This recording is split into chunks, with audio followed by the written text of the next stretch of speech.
This is where we show you the ins and outs and everything there is to know about mobile homes. It is truly our mission to transform lives through mobile homes. So thanks for watching Franco Mobile Homes.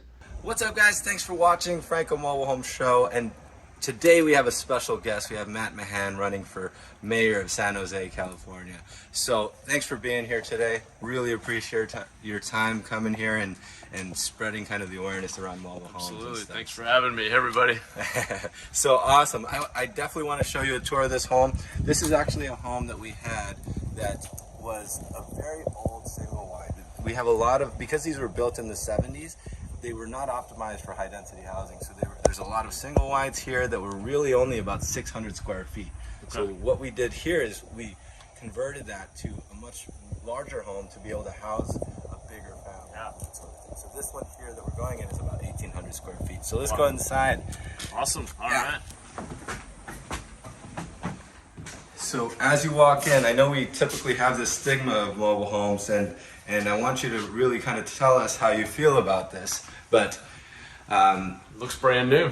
Yeah, I mean, from the inside, can you tell at all that any big difference as far as looks like a house. 1,800 square feet is bigger than the house my family and I just lived in Santa Teresa for years. Oh, awesome. It's about 1,700. Yeah, so this is big. Yeah, and as far as like floor plan goes, we make it so it's like perfect for entertaining and that sort of thing. Open.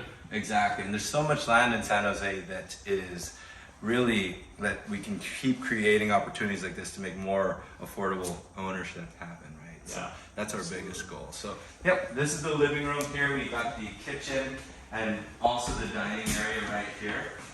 So, it's big. Yeah, really tall ceilings, and then we try to keep it as contemporary as we can and as modern as we can as well. Stainless steel appliances, everything you really need to host a modern family. Yeah. Right. So let's take a look at the bedrooms. The size of this island, I'm a little jealous. I need an island like this in my house. I know. Beautiful. It's really crazy because it's what's interesting is with the median home price here about 1.4 and up. Yeah.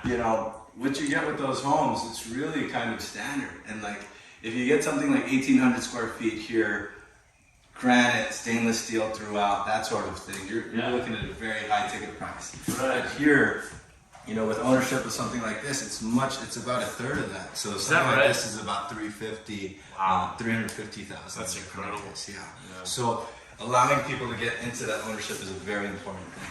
So let's go ahead this way. All right. So you have 2 bedrooms here. So perfect if you have 2 kids. Yeah. The size of these bedrooms are 10 by 12. So pretty big sized rooms. Yep. And then you got the master in this area as well. Wow. This is good size. Yeah. So that's the thing is also it's a perfect case for a lot of families that don't want to purchase a huge seven digit thing, right? So, for them to be able to purchase something like this, it's not that big of an investment and they're able to kind of hit that middle ground and be able to not make big sacrifices, because people are making sacrifices as far as getting older units, getting smaller units, because they aren't really that comfortable, or they have to spend so much to get smaller homes and that sort of thing. I'd imagine there's also an advantage to not having as much of a yard. I mean, with the cost of water these days, absolutely, how much maintenance there is to a yard, I would think for many people that would actually be an advantage. That's a solid point, because with having the yard, you have to maintain all that landscaping, especially in senior communities.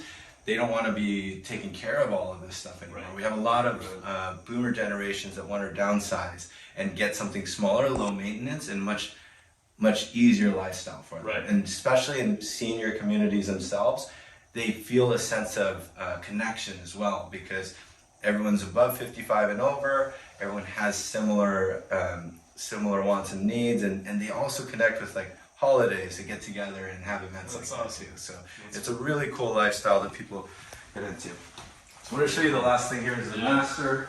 Wow. So you have your walk-in closet. Yeah. Granite shower, his and her sink.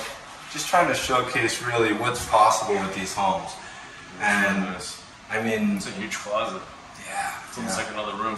Exactly. So let's actually go walk over to the kitchen area. Okay.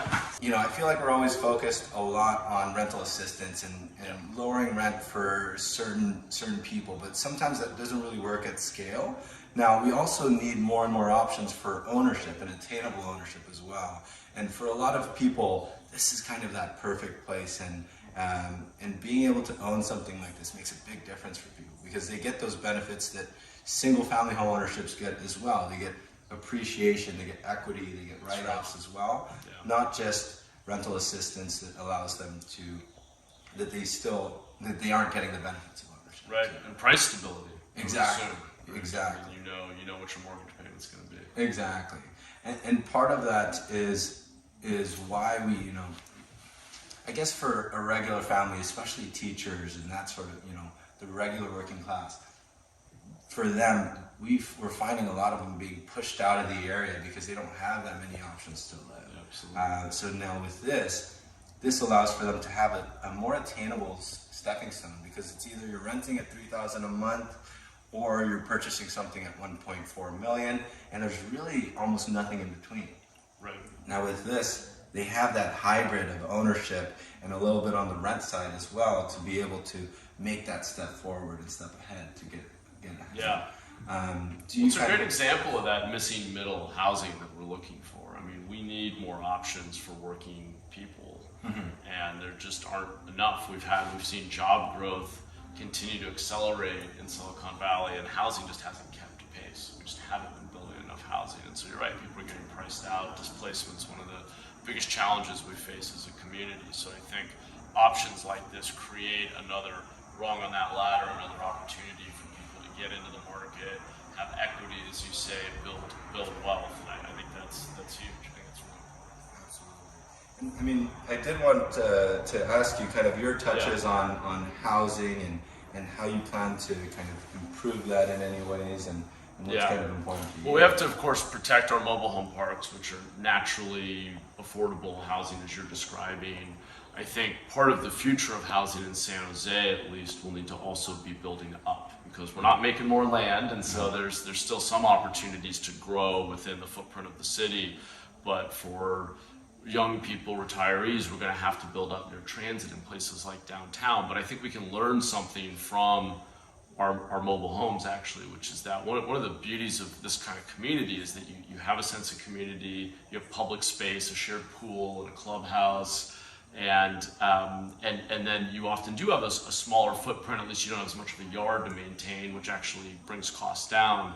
Similarly, when we're building up in a place like downtown for, say, student housing, we're adopting many of those principles, more communal space or shared living space.